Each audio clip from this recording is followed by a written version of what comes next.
Hello dear students, स्वागत है आपका एनईएस एकेडमी कालकाजी में। आज की इस क्लास में 11th क्लास के उन सभी बच्चों के लिए जो मेरे साथ कर रहे हैं प्रिपेयर रिलेशन एंड फंक्शन। दो प्रीवियस वीडियो ऑलरेडी मैं आपको समझा चुका हूं कि रिलेशन एंड फंक्शंस में रिलेशंस क्या हैं, कार्टेशियन प्रोडक्ट क्या होते हैं and all we have done with the help of examples. तो आज की इस वीडियो में स्टार्ट करेंगे फंक्शंस को और बहुत अच्छे से जानेंगे फंक्शन के कॉन्सेप्ट को, क्योंकि ये टॉपिक बेटा बहुत ही ज्यादा इंपॉर्टेंट है आपके 11th क्लास के लिए और 12th क्लास के लिए भी। तो चलिए शुरू करते हैं आज का वीडियो और समझते हैं फंक्शंस के टाइप और फंक्शंस को। तो सबसे पहले बेटा क्लास 11th का a relation is said to be a function. सबसे पहले मैं आपको बता दूं बेटा कि जितने भी रिलेशंस होते हैं वो सारे फंक्शंस नहीं होते। क्यों नहीं होते? कुछ स्पेशल कंडीशंस उसमें होती है जो उस रिलेशन को फंक्शन बनाता है। तो देखिए, a relation is said to be a function if, यहां से थोड़ा सा फोकस करने की जरूरत है। If every element of a non empty set X has only one image or range to a non-empty set of y, यानी x और y, या आप इसको a और b ले सकते हैं कि a और b में दो जो आपके नॉन एम्प्टी सेट हैं, if every element of non empty set of A, set ए के हर एक एलिमेंट की हैज ओनली वन इमेज, सिर्फ एक ही इमेज सेट बी में होनी चाहिए, तभी उस रिलेशन को हम क्या बोलेंगे बेटा? फंक्शन बोलेंगे। तो ये बेसिक चीज आपने समझनी है कि सिर्फ एक सेट की दूसरे सेट में सिर्फ एक इमेज होनी जरूरी है। सबसे पहले इमेज और प्री इमेज को भी मैं आपको बहुत अच्छे से क्लियर करूंगा बेटा। और इसमें एक एग्जांपल बोला गया है, एन, एक एग्जांपल आपको दे रहा हूं, N be the set of natural number and the relation R be defined as.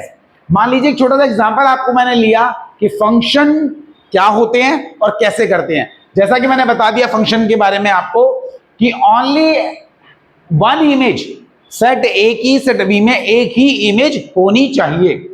एक एग्जांपल है, n is the set of natural number and the relation R be defined as. किससे डिफाइन करा है? रिलेशन को डिफाइन करा है ab से, और जो b होगा वो b होगा a स्क्वायर की फॉर्म में, और a और b दोनों नेचुरल नंबर को बिलोंग करेंगे। नेचुरल नंबर क्या होते हैं बेटा? 1 2 3 4 5 6 7 8 जो काउंटिंग आपकी चलती है। State whether R is a relation function और नॉट। आपसे पूछा गया है कि क्या इसमें आर एक फंक्शन है या नहीं है। तो देखिए, इसको बहुत अच्छे से समझते हैं। सपोज करो यहां पर रिलेशन आपको दिखाया है ए बी की फॉर्म में, और a जो है वो बी स्क्वायर, सॉरी माफ कीजिएगा, b जो है वो आपका a स्क्वायर की फॉर्म है, यानी कि पहली वाली जो वैल्यू है उसका स्क्वायर करने के बाद आपको b की वैल्यू निकल कर आ रही है। सपोज करो नेचुरल नंबर में अगर a को मैं 1 पुट करता हूं तो b कितना आ जाएगा? a square. इसमें आप वैल्यू पुट करते रहिए और दोनों नेचुरल नंबर आपके होने चाहिए। अगर 1 पुट करूंगा तो b हो जाएगा 1 का स्क्वायर 1, बहुत सिंपल है बेटा। अगर यहां पे 2 पुट करूंगा तो 2 का स्क्वायर 4 हो जाएगा, 3 पुट करूंगा 3 का स्क्वायर 9 हो जाएगा, 4 पुट करूंगा 4 का स्क्वायर 16 हो जाएगा। अब अगर आप ध्यान से देखें तो नेचुरल नंबर का अगर हम ऐसे इसका सेट एक बनाते हैं, ऐसे एक सेट बनाते हैं, ये आपका a हो गया, ये आपका b हो गया, ठीक है बेटा। अब यहां पर 1 2 3 4 5 चलता रहेगा ऐसे, यहां पर 1 2 3 4 5 6 ये चलता रहेगा ऐसे यहां पे। और आपने क्या देखा बेटा? आपने देखा कि हर किसी इसमें और इसमें a और b नेचुरल नंबर को ये बिलोंग कर रहे हैं। अब 1 का स्क्वायर बेटा 1 होगा, तो देखिए 1 का एक इमेज 1 में आ गई है, ठीक है बेटा। 2 का 4 होगा तो इसकी भी सिर्फ एक ही इमेज है, यानी कि ये एरो सिर्फ एक ही इमेज को बनाएगा, आपने ये ध्यान रखना है। ऐसे 3 का बेटा 9 हो जाएगा, 4 का ऐसे ही बढ़ता रहेगा। तो यानी कि आप देखें हर किसी एक एलिमेंट का यहां पर इमेज एक ही आ रही है। इसको बोलेंगे बेटा इसकी प्री इमेज, और ये हो गया इसकी इमेज। तो यहां पर हर किसी एक सेट की एक ही इमेज, हर किसी एलिमेंट की एक ही इमेज आ रही है, तो हम कहेंगे कि ये रिलेशन जो है ये फंक्शन है, ठीक है बेटा। आई होप यहां तक आपको फंक्शन समझ में आ गया। चलिए फंक्शन को समझते हैं कुछ और हेल्प से, जिससे आपको और क्लियर होगा कि फंक्शन क्या होते हैं।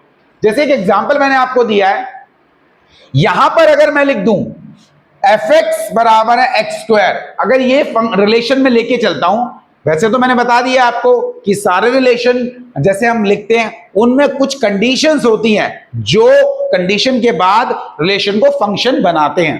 तो यहां पर अगर एफ एक्स एक फंक्शन है एक्स स्क्वायर की फॉर्म में, तो अगर यहां पर 1 आप 0 पुट करेंगे तो 0 का स्क्वायर 0 हो जाएगा, 1 का स्क्वायर 1 हो जाएगा, 2 का स्क्वायर 4 हो जाएगा, 3 का स्क्वायर 9 हो जाएगा।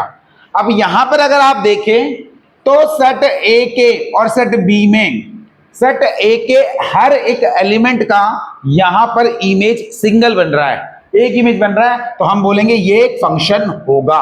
समझ में आ गया बेटा? चलिए एक और एग्जांपल आपका क्लियर करवाता हूं। मान लीजिए अगर इसको मैं इसी पे अप्लाई करूं f x equal to x square पे, तो आप थोड़ा ध्यान से समझेंगे। अगर मैं यहां पर x की वैल्यू को -1 पुट कर दूं तो -1 का स्क्वायर आपका 1 होता है। क्लियर है बेटा? अगर मैं यहां 0 पुट कर दूं 0 का स्क्वायर 0 होता है, अगर मैं 1 पुट कर दूं 1 का स्क्वायर फिर 1 होता है, और अगर मैं 2 पुट कर दूं, अगर यहां पे 2 पुट कर दूं 2 का स्क्वायर अगर मैं करूं तो वो कितना होता है 4 होता है, यानी कि 2 का स्क्वायर 4 हो गया। अगर आप यहां पर देखें तो -1 की सिर्फ एक इमेज है, 0 की भी एक ही इमेज है, 1 की भी एक ही इमेज है। भले ही यहां पर 1 और -1 की एक ही इमेज है, लेकिन ये एरो सिर्फ एक ही बार निकला है, यहां से किसी दूसरे में ये नहीं निकला है।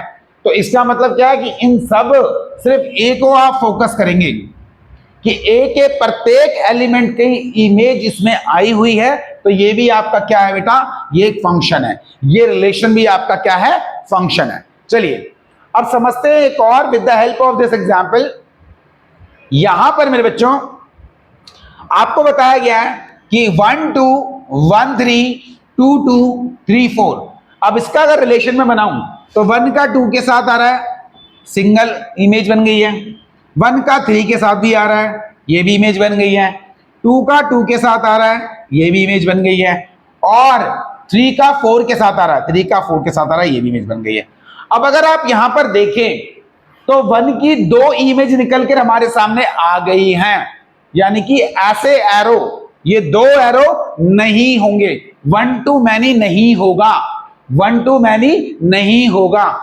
1 की इमेज 2 भी आ रही है, 1 की इमेज 3 भी आ रही है, तो this is not a function, not a function. Condition क्या बताई थी? ओनली एक ही इमेज होनी चाहिए, जबकि एक 1 की 2 भी इमेज बन रही है, 1 की 3 भी इमेज बन रही है, तो ऐसे केसेस में ये रिलेशन जो है वो फंक्शन नहीं कहलाया जाएगा। आई होप ये क्लियर हो गया आप लोगों का। चलिए एक और लास्ट एग्जांपल समझते हैं जिससे आपका फंक्शन का कॉन्सेप्ट क्लियर होने वाला है।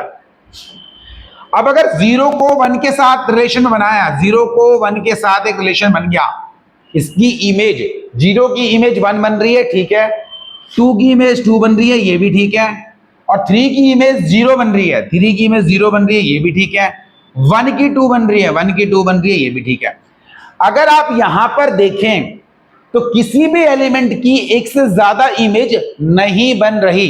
बड़ा फोकस करके आप यहां पर ध्यान देंगे, फंक्शन को अगर आप समझना चाहते हैं मेरे प्यारे बच्चों, तो आपने ये चीज समझनी होगी।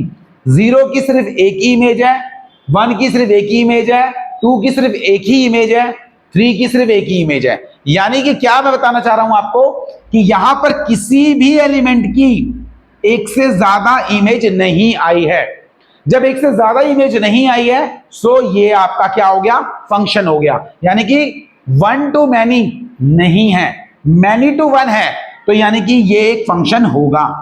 आई होप बेटा आपको ये फंक्शन का कॉन्सेप्ट समझ में आ गया है कि ओनली एंड ओनली सेट ए की सेट बी में एक ही इमेज होनी चाहिए, दैट्स इट। यहां पर इसकी 2 भी इमेज थी और 3 भी इमेज थी, इसीलिए ये फंक्शन नहीं होगा। इसलिए क्या होगा बेटा, ये फंक्शन नहीं होगा। क्लियर है? अब मैं आपको बताने वाला हूं बेटा एक छोटा सा कॉन्सेप्ट जो आपने समझना है इन क्वेश्चंस का। एक सेकंड बेटा, चलिए ये आपके सामने एक एग्जांपल दिया गया है कि आपको अगर प्रश्न आपके एग्जाम में आएगा तो एग्जामिनर आपसे क्या क्या चीजें पूछ सकता है फंक्शंस में।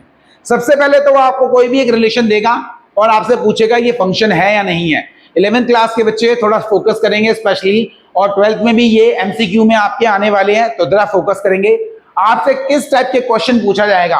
सबसे पहले क्वेश्चंस जो आपसे पूछे जाएंगे वो होंगे functions, given relation is a function और नॉट, मींस जो क्वेश्चन आपको दिया है पूछा जाएगा कि इज इट अ फंक्शन और नॉट।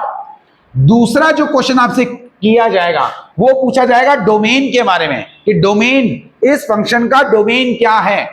देखो फंक्शन ऑफ डोमेन को आप शॉर्ट फॉर्म में डीएफ भी लिखते हैं, यह होगा डोमेन ऑफ फंक्शन।